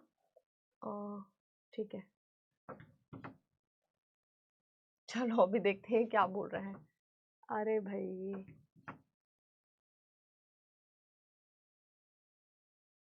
ओके, चलो अभी क्या बोल रहा है, किला या दुर्ग। ऊंची मोटी प्राचीर, फसीलों, बुर्जों के साथ विशाल दुर्ग किले बनाना मध्यकालीन भारतीय राजाओं के तथा राजघरानों की विशेषता थी। तो न केवल मुगल्स या सुल्तान, बल्कि जो राजपूत राजा हैं, आपने सुना होगा राजपूत राजाओं के किले, राजपूत राजाओं के द्वारा भी बड़े बड़े किले हमें इस समय बनते हुए दिखाई देते हैं। बड़े बहुत सारे राजपूत राजाओं ने इस तरह के किले बनाए थे जिसको भेदना आसान नहीं था। ठीक है, क्योंकि ऐसे अभेद्य किलों को अक्सर राजा की शक्ति का प्रतीक माना जाता था। जब ऐसे किलों को आक्रमणकारी सेना द्वारा अपने कब्जे में कर लिया जाता था तो पराजित शासक की संपूर्ण शक्ति और प्रभुसत्ता उससे छिन जाती थी, क्योंकि उसे विजेता राजा के आधिपत्य को स्वीकार करना पड़ता था। भाई आपके किले पर नियंत्रण कर लिया, घुस गया, ठीक है, किले को भेद लिया, तो ऐसी स्थिति में अब आप क्या, अब तो आपको सरेंडर करना पड़ेगा। तो किला नियंत्रण अगर कोई और राजा किसी और राज्य का कर लेता था, राजा का कर लेता था, तो ऑलमोस्ट उसकी सारी पावर, मतलब वो हार ही जाता था। हारने के बाद दो ही सिचुएशन है, आप उसके साथ ट्रिटी करो और बोलो नहीं मैं हारा नहीं हूँ, लड़ता रहूंगा, तो फिर वो आपको मार सकते हैं, जो भी हो यही वाला होता था। लेकिन आपको अपने आप को उसके आगे सरेंडर करना ही पड़ता था, ठीक है। इस तरह के कई दुर्भेद्य, विशाल और जटिल दुर्ग हमें चित्तौड़ में दिखाई दिए हैं। राजपूताना फोर्ट हमें ग्वालियर में भी फोर्ट दिखाई देता है, देवगिरी, दौलताबाद, महाराष्ट्र वाले रीजन में फोर्ट दिखाई देता है, गोलकुंडा में। तो ये स्पेसिफिक हाईलाइट कर रहा है कि इस तरह के कई सारे आपको दुर्ग दिखाई देते हैं किस पर्टिकुलर क्षेत्र में। तो बोल रहा है कि आप गोलकुंडा में देखिए, ठीक है। इसके अलावा बात कर रहा है किसकी, दौलताबाद, दौलताबाद हो गया, ओके। ऊपर देखिए तो ग्वालियर हो गया। राजपूत स्टेट की बात करें तो चित्तौड़ का जो फोर्ट है वो काफ़ी बड़ा मजबूत फोर्ट था। तो ऐसे कई सारे हमें दिखाई देते हैं, ठीक है, जिन्हें देखकर दर्शक दंग रह जाते और उनकी कल्पना शक्ति कुंठित पड़ती दिखाई देती कि भाई इतना मजबूत फोर्ट, ये खुद सोचिए ना कैसे बनाया होगा। दुर्गों के निर्माण के लिए पहाड़ों के प्रभावशाली ऊंचाई का उपयोग अधिक लाभप्रद माना जाता था। इन ऊंचाइयों के कई फायदे होते थे। अब मैं इसको फटाफट पढ़ा देती हूँ आपको, जो इसमें लिखा है उसको एक एक लाइन पढ़ने की जरूरत नहीं है। देखो ऐसे बहुत सारे किले बनाए जाते थे। ये देखो ये ऊंचाई पर बना हुआ किला है, इसको इमेजिन करो। तो राइटर बोल रहा है कि जो किले बनाए जाते थे ना, इस किलों को बनाने में एक महत्वपूर्ण चीज़ दिखाई देती थी, क्या, ऊंचाई।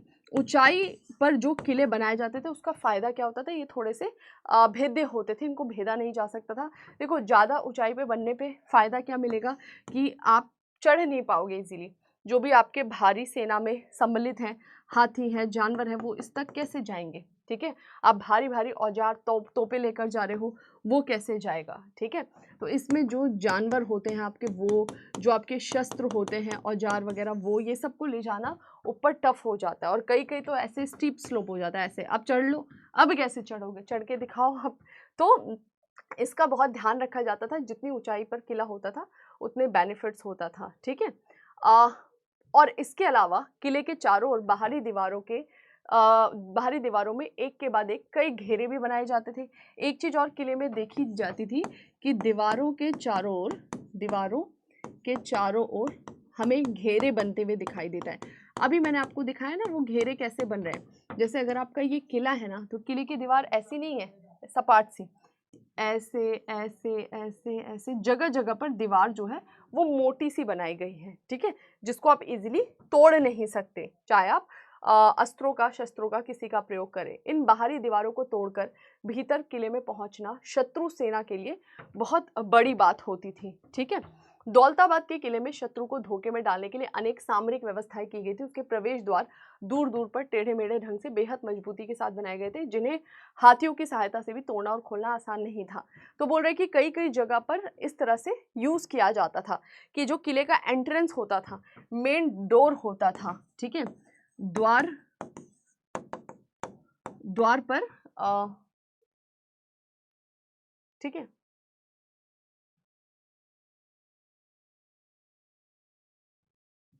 द्वार जो है उसका निर्माण टेढ़ा मेढ़ा करना या इस तरीके से।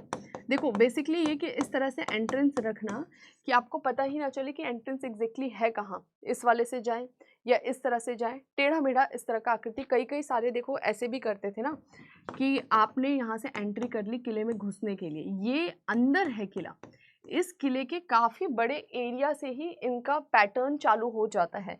तो किले के चारों ओर ऐसे छोटा सा नदी तालाब वाला स्ट्रक्चर भी होता था, ठीक है। यहाँ पे दलदल भी बना दिया जाता था, ठीक है। यहाँ पर एंट्री कर भी गए बाय चांस आप इनको पार करते करते, फिर यहाँ पे भूल भुलैया बना दी जाती थी। और वो भूल भुलैया ऐसी कि किसी क्षेत्र में पहुंचे, अगर आप गलत रास्ते पहुंच गए तो नीचे सीधे गिर जाओगे, दफन हो जाओगे, या आपको वहां पे कोई जानवर मिल जाएगा अगर आप गलत रास्ते से जा रहे हो। तो आप बोलोगे वो कैसे निकलते थे, उनके पास तो पूरा मैप होता था ना, तो वो उस भूल भुलैया से उस मैप के सहारे निकल जाते थे।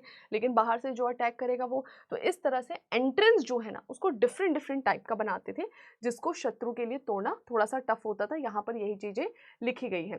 ग्वालियर का किला इसलिए अजय माना जाता था क्योंकि इसकी खड़ी ऊंचाई एकदम सपाट और उस पर चढ़ना असंभव था। जैसे मैंने अभी बोला कि ये जो है ना थोड़ा सा स्टीप स्लोप बना रहे हैं, ऐसे खड़ी ऊंचाई वाली जगह पर बनाया जाता था। इसका एक एग्जाम्पल इसने दे दिया है, ग्वालियर का किला। वहां पर हमें स्टीप स्लोप दिखाई देता है, तो उसकी वजह से इजीली चढ़ नहीं पाते थे सेना उस पर, उसका अतिक्रमण नहीं कर पाते थे, ये हमें दिखता है। ठीक है, आगे बोल रहा है बाबर को वैसे तो हिंदुस्तान की बहुत सी चीजों में कोई अच्छाई दिखाई नहीं दी, पर वह भी ग्वालियर के किले को देखकर भयभीत हो गया था। ओके, चित्तौड़गढ़ को एशिया का सबसे बड़ा किला माना जाता है और यह सबसे लंबे समय तक शक्ति का केंद्र बना रहा है। इसमें कई तरह के भवन हैं, जिसमें से कुछ विजय वीरता के स्मारक स्तंभ है, अनेक जलाशय भी हैं।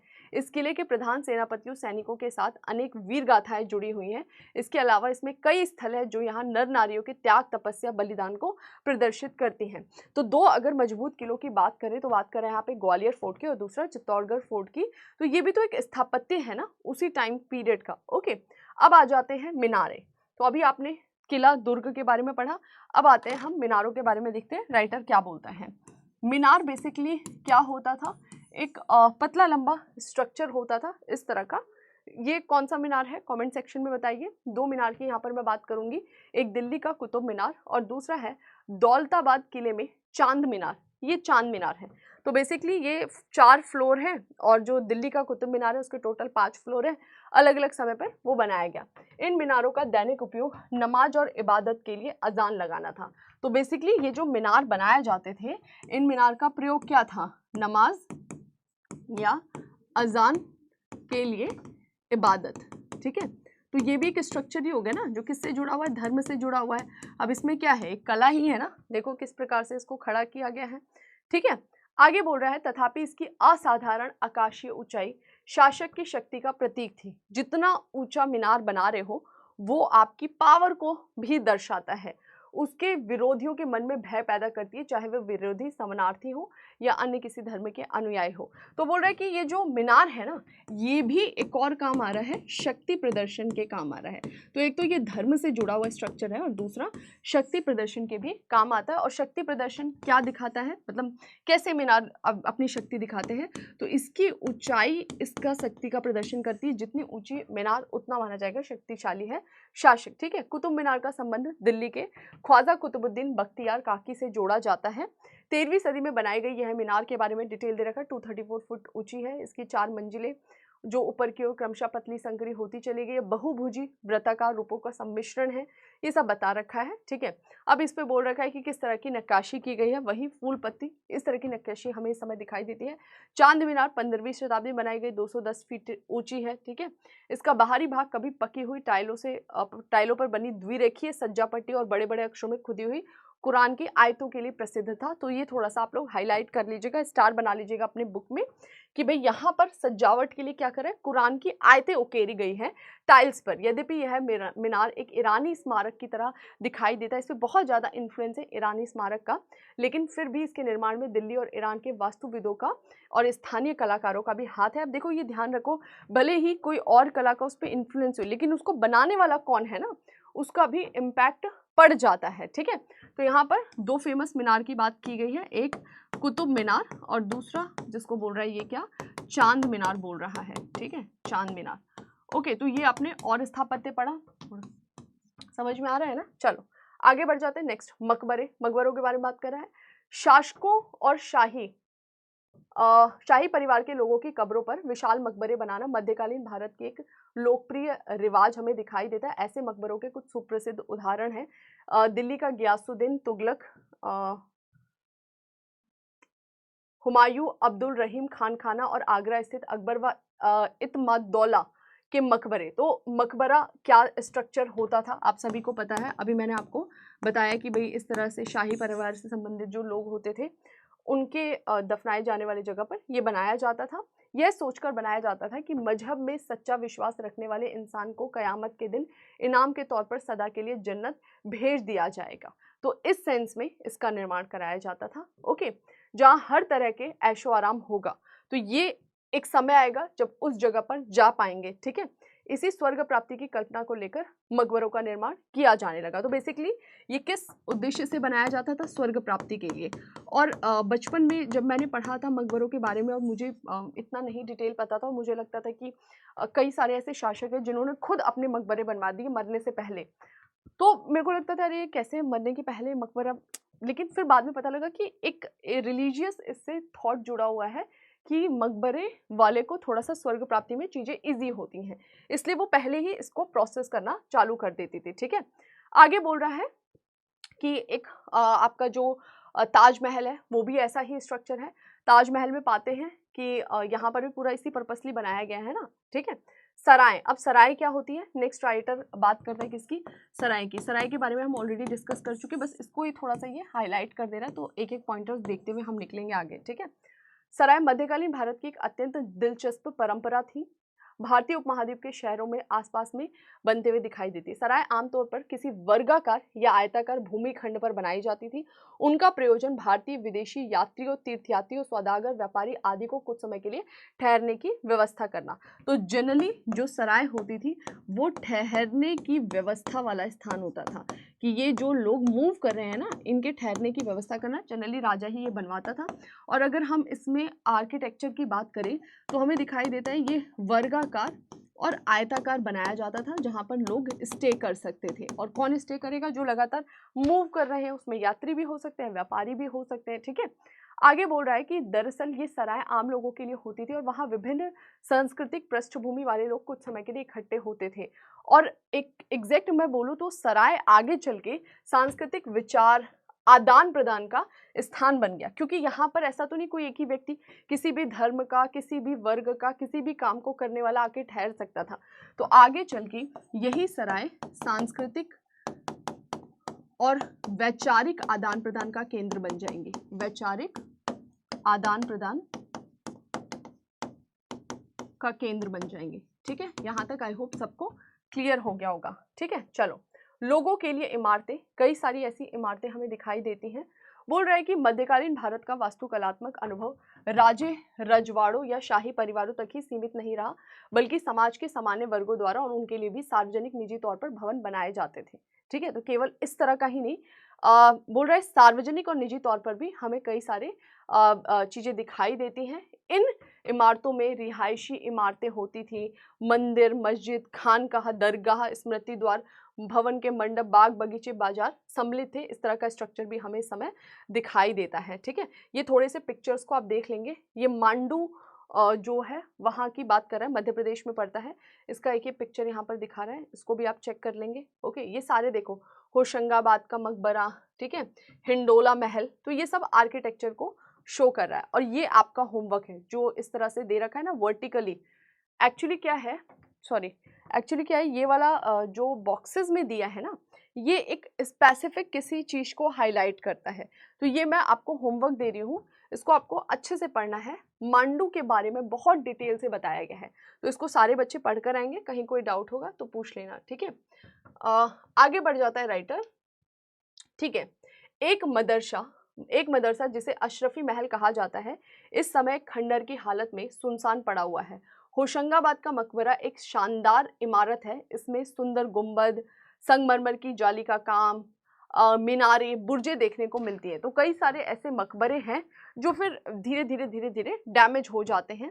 उसका जो इनिशियल जिस समय बनाया गया था उसकी सुंदरता उस समय जो थी वो अभी नहीं बची हुई। और कुछ ऐसे भी मकबरे हैं जो आज तक मेंटेन्ड है। ठीक है, और इन मकबरों में से एक की बात कर रहा है, होशंगाबाद के मकबरे की, कि ये जो है एक बहुत अच्छी इमारत है।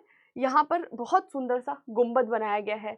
फिर बोल रहा है कि जो नक्काशी ना, जालीदार टाइप की नक्काशी की गई है यहाँ पर, वो आपको वहाँ पे भी देखने को मिलता है। ताजमहल में भी ये हमें संगमरमर की जाली का काम दिखाई देता है। ठीक है, ओके, आगे बढ़ते हैं। मांडू का जामा मस्जिद की बात कर रहा है। बोल रहे हैं कि यहाँ पर जुम्मे की नमाज के लिए बड़ी संख्या में लोग इकट्ठे होते हैं, इसलिए ये बनाया गया था इस पर्पज से। इसके भीतर जाने के लिए बहुत बड़ा दरवाजा बना हुआ है, जिसकी चोटी पर सिमटा हुआ गुंबद है। दरवाजे से घुसने पे एक बड़ा खुला सहन आता है, जिसके 3 तरफ इबादत के लिए बंद कक्ष है, जिन पर छोटे गुंबद बने हुए हैं। तो ये पूरा स्ट्रक्चर उसको डिफाइन कर रहा है। तो जब आप इमेज को सामने रखेंगे, उसके बाद से इसको आप पढ़ेंगे, तो आपको प्रॉपरली समझ में आ जाएगा कि क्या बोलना है। कि वहाँ से आपका एंट्रेंस है, एंट्रेंस करते हुए 3 तरफ दरवाजे हैं, और ये जो स्ट्रक्चर बनाया गया ये बेसिकली इबादत के लिए बनाया गया। तो एक तो आपको ये थोड़ा सा डिफरेंस याद होना चाहिए कि कौन सा चीज़ जो है वो किस पर्पस के लिए यूज़ में लाया जा रहा है। ठीक है, अब यहाँ पे ताजमहल को बहुत अच्छे से डिफाइन किया गया है। ये देखिए पूरा ताजमहल बहुत खूबसूरत है। इसके बारे में भी काफ़ी डिटेल से यहाँ पे चीज़ें बताई गई हैं। ठीक है, ये सारे अभी तो पिक्चर्स ही दिए हैं, इन सारे पिक्चर्स को आप अच्छे से देखोगे। ताजमहल के बारे में थोड़ा सा हम देख लेते हैं। ओके, ये भी देखना आप कि मिडिवल हिस्ट्री के कौन कौन से ऐसे स्थापत्य हैं जो यूनेस्को की वर्ल्ड हेरिटेज साइट में जिसको जगह दी गई है। ये भी आपका होमवर्क है। ताजमहल में मध्यकालीन भारत की विकासात्मक वस्तु प्रक्रिया अपनी पराकाष्ठा पर पहुंच गई थी। मिडिवल फेज की ये जो स्थापत्य बन रहे थे, उसका जो एक पीक लेवल है, आर्ट का पीक लेवल, वो हमें ताजमहल के रूप में दिखाई देता है। इसके संरचनात्मक और अलंकरण दोनों ही प्रकार के तत्वों में मुगल द्वारा हिंदुस्तान लाए गए, और वहां पहले से उपस्थित शाहजहां और उसके वास्तुकारों द्वारा ताज के लिए परिकल्पित सभी प्रकार के प्रभाव का संगम दिखाई देता है। तो ये आप बोल सकते हैं कि इंडो इस्लामिक आर्ट का एक बहुत ही अच्छा नमूना है। ताजमहल की भव्यता, शालीनता, उसकी आडंबरहीन सरल योजना व उठान, विभिन्न अंगों के बीच समानुपात, सुडौलता, संगमरमर का प्रयोग करना है, यमुना नदी के किनारे उसकी स्थिति, ऊंचे आकाश में जो वो खड़ा है, देखकर ही आपको लगता है, ये सब उसको बहुत यूनिक बनाती हैं। ये भी एक मकबरा ही है ना। बेसिकली इस तरह के मकबरे कहाँ बनाए जाते थे? मिडिवल टाइम पीरियड में बागों के बीच में मकबरे बनाए जाते थे। और मकबरा क्या होता है? वो यही ना कि पीस को दर्शाएगा, तो आसपास शांत बाग होता था। ताजमहल के केस में एक्सेप्शन है कि इसको बीचों बीच नहीं बनाया गया है, सुंदरता के लिए इसको उत्तर की तरफ खिसका दिया गया है। ठीक है, ताजमहल को शाहजहां ने अपनी बेगम मुमताज महल की याद में एक मकबरे के तौर पर बनवाया था। इसके संपूर्ण परिसर में अनेक छोटे बड़े भवन हैं, कक्ष हैं, बाग बगीचे। आप जाइएगा देखिएगा तो चारों ओर हमें इस तरह के स्ट्रक्चर दिखाई देते हैं। यह यमुना नदी के दाहिने किनारे पर स्थित है। अनुसंधानकर्ताओं ने पता लगाया कि ताज के पीछे यमुना के बाएं किनारे पर भी पहले एक बाग था, जिसे मेहताब बाग कहा जाता था। ताज के विशाल परिसर में प्रवेश पाने के लिए लाल पत्थर से बने एक विशाल द्वार से होकर गुजरना पड़ता है। यह दरवाजा अपने आप में बहुत खूबसूरत है। जब आप उसमें एंट्रेंस लेते हैं, तो जो उसका एंट्रेंस डोर है वो बहुत सुंदर है, उसको लाल पत्थर से बनाया गया है। ठीक है, इसके अलावा मकबरा 4 बाग शैली में बनाया गया है। 4 बाग शैली वैसे ही बाग के बीचों बीच बनाया जाता था, हालांकि ये नॉर्थ की तरफ खिसकाया हुआ है। इसमें फव्वारे और पानी से जाता हुआ बीच का रास्ता आप सभी ने देखा होगा। साइड साइड में हमें मीनारें भी दिखाई देती हैं। ठीक है, आगे बोल रहा है राइटर यहाँ पे कि बाग के बीचों बीच स्थित सीधा मार्ग आगंतुक को मकबरे के निचले हिस्से तक पहुंचा जाता है। वहीं से मकबरे के फर्शी चबूतरे पर पहुंचा जाता है। चबूतरे के किनारों पर 4 मीनारें खड़ी हैं, इधर इधर इधर मीनारें जो हैं वो खड़ी की गई हैं। ठीक है, आगे बोल रहा है कि वो जो मीनार है एक्चुअली लाल पत्थर की बनी है, लेकिन वो सफ़ेद दिखाई देता है। आप देखोगे ताजमहल के चारों साइड में, और वो सफ़ेद क्यों? क्योंकि उस पर वो टाइल्स वगैरह लगाया गया है या कलर किया गया है। ठीक है, आगे यहाँ पे कुछ ऐसा स्पेसिफिक नहीं है। ओके, सफेद संगमरमर जड़ी कब्रगाहों के पश्चिम की ओर एक लाल बलुआ पत्थर से बनी मस्जिद भी हमें अंदर दिखाई दे रही है, और संतुलन बनाए रखने के लिए पूर्व में भी एक ऐसी ही इमारत बनी है। मस्जिद के पैरेलल हमें वो बना दिए ताकि वो एक स्ट्रक्चर अच्छा सा लगे, देखने में खूबसूरत लगे। मकबरे की इमारत वर्गाकार है और इसके खांचे 8 बगले साइडें बनती हुई दिखाई देती हैं। देखो ये इतना ज़्यादा इंपॉर्टेंट नहीं है, तो इस पर इतना दिमाग लगाने का जरूरत नहीं है। ठीक है, चलो अब यहाँ पे किस तरह की नक्काशी वगैरह की गई है। तो बोल रहा है कि ताजमहल की सुंदरता में वृद्धि करने के लिए उसके भीतरी और बाहरी सतहों पर 4 तरह के अलंकरण या साज सज्जाओं का प्रयोग किया गया। ये थोड़ा ध्यान रखना है। इसकी दीवारों पर पत्थर को उकेरकर ऊंची और नीची उभारदार नक्काशी की गई है। ऊंची नीची उभारदार नक्काशी मैंने अभी बताया, उस पर कुछ उकेर रहे, तो एक कम उभारदार और एक ज्यादा उभारदार, वो हमें यहाँ पर दिखाई देते हैं। जाली झरोकों में जड़े संगमरमर के बारीक या सुकोमल नक्काशी भी करते हुए हमें दिखाई देती है। जेस्पर की जड़ाई का काम, बोल रहे हैं कि अलग अलग तरह के जेस्पर चर्ट, ये पत्थर होते हैं। तो पत्थरों की जड़ाई से भी हमें नक्काशी करते हुए दिखाई देती है। तो उभारदार नक्काशी, कम ज़्यादा जड़ाई वाली नक्काशी हमें यहाँ पर दिखाई देती है। संगमरमर का प्रयोग हो रहा है, कहीं कहीं चौपड़ पच्चीकारी के साथ ज्यामिति। चौपड़ पच्चीकारी ज्यामिति का मतलब है कि दीवारों पर, फर्श पर हमें ज्यामिति आकृति बनते हुए दिखाई देती है। अंत में सफेद संगमरमर पर जैस्पर की जड़ाई के द्वारा कुरान की आयतें लिखी हुई हमें दिखाई देती हैं।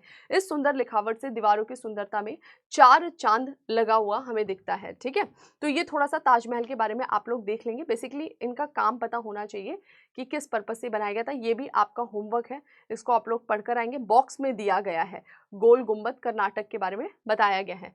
अब आ जाते हैं जामा मस्जिद।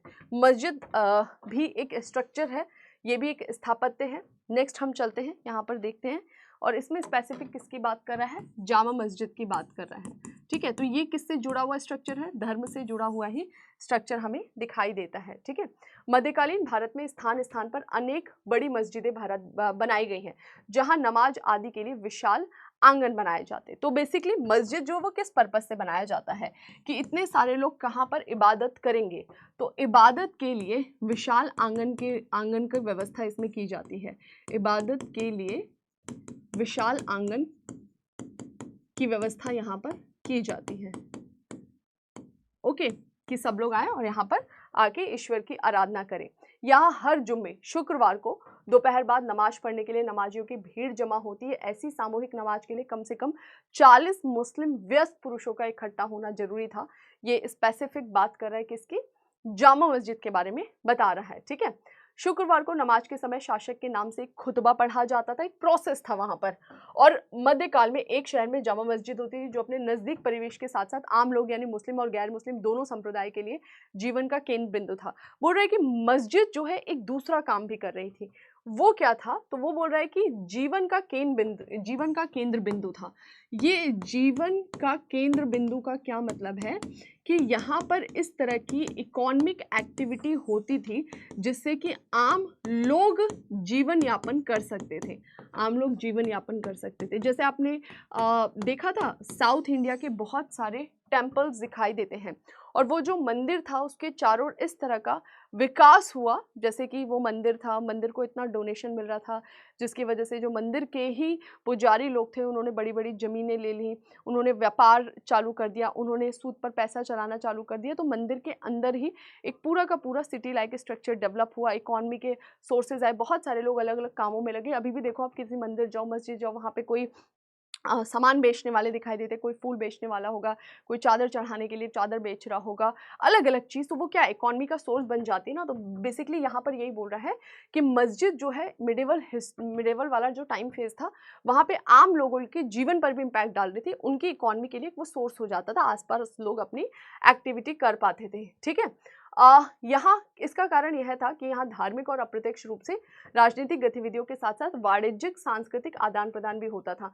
आमतौर पर ऐसी मस्जिदें काफ़ी बड़ी होती थी, उनमें खुला सहन होता था, 3 तरफ से ढके रास्तों से घिरा होता था, पश्चिम की ओर किबला होता था, यहीं पर इमाम के लिए मेहराब और मिंबर बने होते थे। ठीक है, तो ये पूरा आपको स्ट्रक्चर थोड़ा सा देख लीजिए कि जनरली जो मस्जिद होता उसका क्या स्ट्रक्चर होता कि अंदर एंट्री करिए, यहाँ पर आपको एक बीच में तालाब जैसा स्ट्रक्चर दिखाई दे रहा है, फिर आप जाइए, यहाँ पर आपको मेहराब दिखाई दे रहा है, ये आपका खुला जो जगह है जहाँ पर आप बैठ सकते हैं। इसके लिए क्या वर्ड यूज़ कर रहा है? किबला टर्म यूज़ किया जा रहा है। ठीक है, धौरहरा यूज़ किया जा रहा है इसके लिए। ओके, तो ये एक मस्जिद लाइक स्ट्रक्चर यहाँ पर बनाकर दिखा रहा है रेखा चित्र के माध्यम से। ठीक है, तो ये था हमारा चैप्टर। लास्ट में यहाँ पर अभ्यास दिया हुआ है, अभ्यास में आपको बहुत सारे क्वेश्चंस दिए हुए हैं राइटर ने।